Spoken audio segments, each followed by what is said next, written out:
Hey everybody, Pastor Andy and Pastor Bilbo here, and we are with our guest. This is little white baby from the Antioch nursery. He has lots of friends over here. We are visiting them down today because we're talking about a particular baby who was tired of this one on his back. This is baby John from the first chapter of Luke. We're still talking about these Advent stories leading up to the Christmas story. And specifically, we're talking about Jesus' cousin, John, who is born to Elizabeth, who was very advanced in age when she had a child. It was very unexpected, very miraculous. And there's this interesting little passage right after John is born, and all the family, neighbors, relatives are gathered around, and mom and dad both declare that the baby's name will be John, which means God is gracious or God has favor.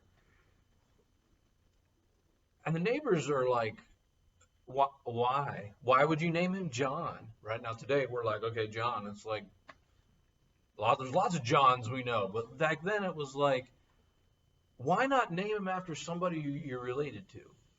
Right? We still have that tradition where we name children after significant people, significant family members. In this case, John was okay. Where'd you get that name, right?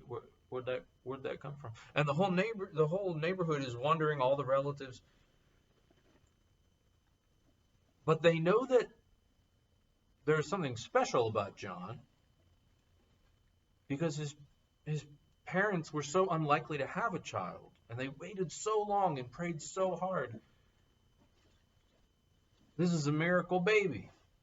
Now, all babies are miracle babies, sure, but in a special way, this one seemed even more miraculous, more out of the ordinary. This is what Luke 1 says in verse 65. All the neighbors were filled with awe, and throughout the hill country of Judea, people were talking about all these things.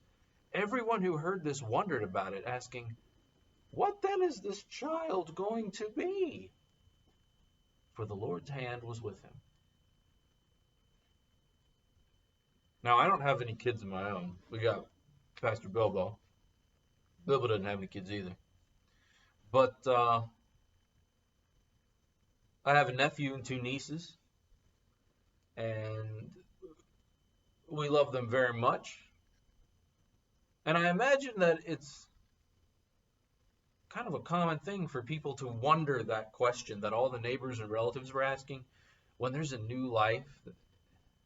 What then is this child going to be? Right? And there's no immediate answer to that question, right? They're not going, oh, well, clearly he's going to be, high holy priest like his dad, or clearly he's going to be a plumber like his great such and such, or clearly he's going to be a doctor, a lawyer, electrician, whatever. Right? There's no filling in the blank for what it's going to be. It's open-ended, but it is full of wonder, right? And anticipation.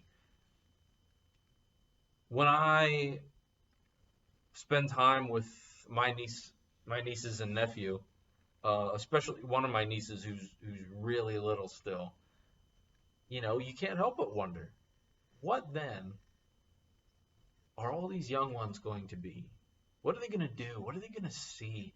What are they going to be like, right, when their personality is all developed and in place? I'm sure people looked on so many of us in the same way.